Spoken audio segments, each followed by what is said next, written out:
guys, welcome back to my channel. It's Jessica Ward King, the StigmaCrusher here. Today I want to talk about something that I have been experimenting with lately, and that is this right here. This is a very small and portable version of a SAD lamp, or a seasonal affective disorder lamp. And that is kind of the colloquial name for it, I guess. It is also called a light therapy lamp. And what it does is it provides the same amount of light that you would get from the noonday sun, so around 10,000 lux. And except for it does not provide any of the UV that you would get from that light. So none of the harmful UV rays that would cause, skin cancer and burning and all that kind of thing. And so, no, it is not intended to be a replacement for going out into the sun necessarily. But what it is intended for is for light therapy for those who have mood disorders or affective disorders that can be manipulated by chronotherapies or by light therapies. And so bipolar is one of those disorders. Seasonal affective disorder is another. And sometimes depression, so just major depressive disorder, can also be manipulated by light therapies. The reason for this, particularly in bipolar disorder and seasonal affective disorder, is that these disorders are becoming known as disorders of circadian rhythms. So what happens is that the people that are struggling with these disorders, their circadian rhythm, or the rhythm that keeps their body entrained to light-dark cycles, entrained to the cycles of the seasons, entrained to even cycles of eating, like all of those cycles that keep our bodies like attuned to what they're supposed to be doing, the body gets off of those cycles. And so what can happen, like particularly with bipolar disorder, we know that sleep gets off cycle. So for me, when I'm in a depressive phase like I am now, I will sleep far more than I should. I will want to go to sleep earlier, and I will want to stay asleep later than I should be. And so we know that with bipolar disorder, if you use a light therapy early in the morning, that can actually cause your whole circadian rhythm to jump, and it can cause mania, actually. And so for a long time, it wasn't recommended that we use light therapy. And so I had one for a while, actually, a big one that's sitting on my desk. I don't even think I can get it, but a big one that it wasn't even recommended that I use for a long time, because it can cause mania in people with bipolar. But recent research has been showing that using light therapy around noon, between around noon and 2:30, can actually entrain my circadian rhythm, or hopefully entrain my circadian rhythm, can entrain the circadian rhythm of people with bipolar disorder back to about where it should be, to get sleeping rhythms back where they should be. And so I got a little portable one so that I can take it to and from work, because I'm supposed to every day be plugging this guy in around noontime and letting it shine on my eye at about eye level for at least half an hour and no more than about an hour. And so I can show you how bright it is. It's fairly bright. Let me plug it in here, which obviously I can't do very elegantly while I'm talking to you. There we go. So it's fairly bright. That's about how bright it goes on me. And there I can show you. There you are. Fairly bright. And so there we go, taking it off. And so that just shines on me for about half an hour to an hour. And the idea is that it will get my system back onto the schedule that it should be on. Now, chronotherapies are becoming ever more popular these days, because we do know, like the research is really pointing at that. We know seasonal affective disorder, we've known for a while that that's been a problem of the circadian rhythms, because what happens with seasonal affective disorder is that when the seasons change, particularly it seems when more darkness happens, so when whatever country you're in, whatever part of the world you're in, hits the winter season and it starts to get darker earlier and stay darker longer, generally speaking, that's when depressive symptoms tend to set in. Now, it can happen the other way around.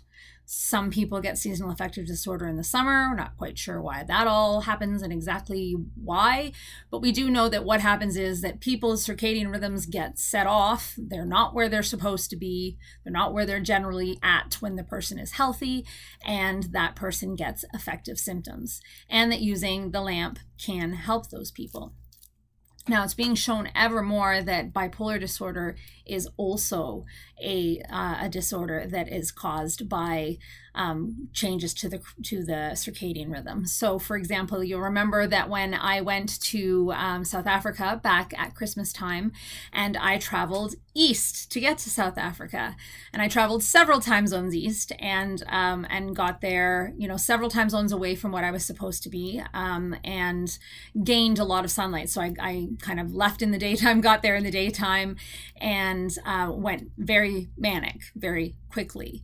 And that was because I gained light, right? So I gained a lot of daytime when I shouldn't have been. My circadian rhythm got completely set off, and I went manic very quickly.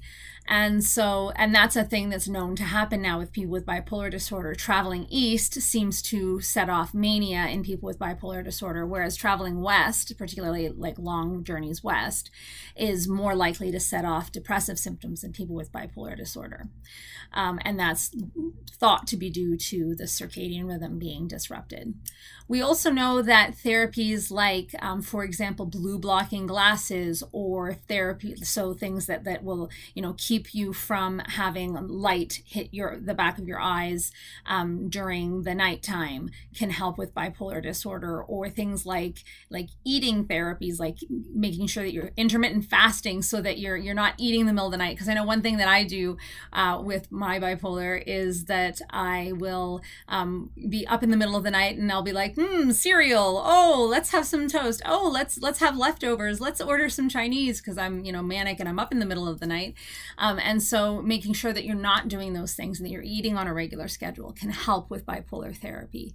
And so there's some research on those things, not a lot yet, but there's some research that's pointing to those things being helpful for people with bipolar disorder to get your body back on a regular schedule when it is most at risk of being off of that schedule. And so these are not things that necessarily are going to completely solve all problems, but they are definitely things that research is pointing to that are going to help. Even things that are as simple as making sure you do keep a regular bedtime, even when, I'm the worst one, even when you either want to be awake because you're manic, or when you want to be asleep because you're depressed. Trying to keep a regular bedtime, it's hard. It's really hard. But trying to keep the regular bedtime, or at least keep the regular dark light cycle. So, and this one, again, hard. So when you're manic and you want to be up, but stay in the dark, and don't look at your phone, because that light, it impacts your eyes. It lets you know that you're awake.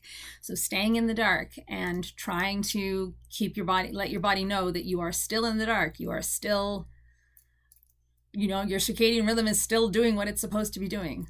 Hard, but it can be crucial to keeping you well when you are most susceptible to getting more and more and more ill. So yeah, it's really interesting with these chronotherapies, because there doesn't seem to be a lot of side effects to these therapies. Like I said, for bipolar, using the light therapies in the morning can cause mania, or at least there seems to be a danger of that happening. But using them in the afternoon, there doesn't seem to be any side effect to it. So I'm going to do it, and I mean, either it's going to help me or it isn't, but it doesn't look like it's going to hurt. It's definitely not going to cause potential kidney damage. It's not going to cause liver damage. It's not going to cause diabetes, obesity, all of my medications are going to cause, right?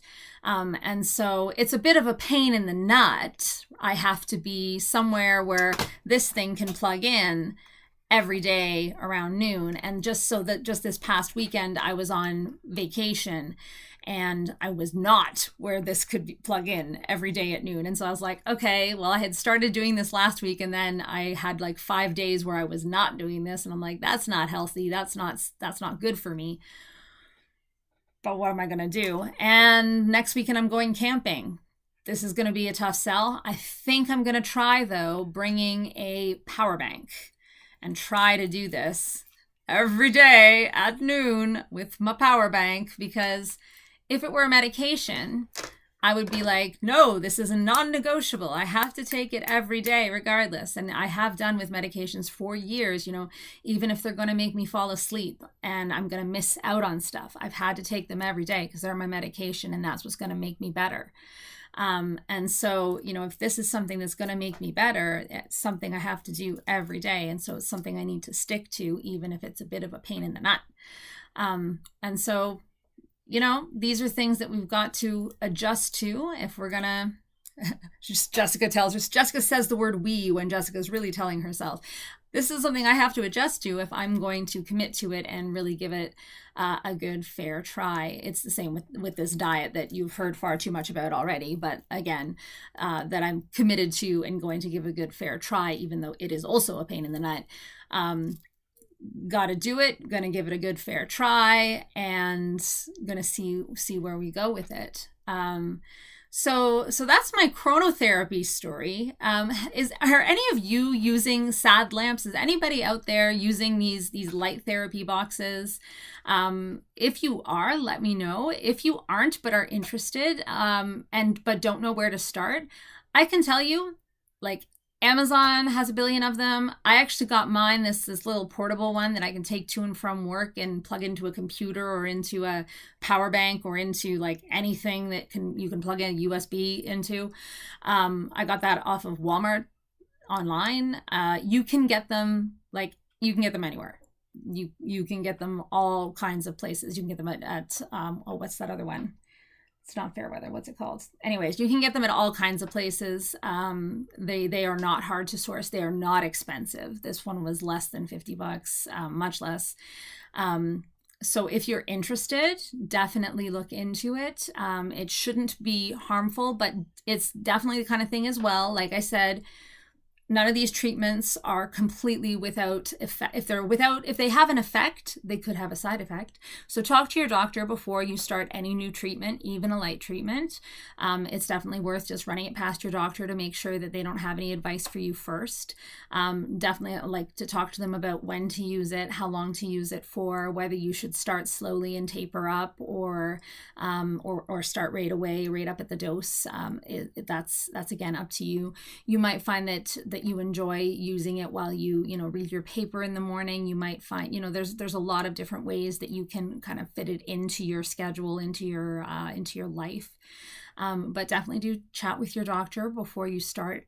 And I'd love to hear your experience with it, if it worked for you, or if it didn't as well. I'd love to hear about that as well, because I am just starting my journey with it. I used one, as I said, I've had one for years and used it years and years ago when I was diagnosed with just kind of treatment-resistant depression, and they were like, try a light box, why not? But it didn't work for me then. But trying it now in a different way and kind of in a different season of my life. So we'll see what happens now. I will keep you updated. And my quick update on my diet, which I know you probably don't want to hear about, but I'm going to tell you anyway. I did manage to get into ketosis, so we'll see how this goes. All right, so that's it for me this week. Try to keep them short for the summer, and I hope you are having a wonderful summer. Take care of yourselves, stay safe, and I will see you in my next one. Bye. StigmaCrusher.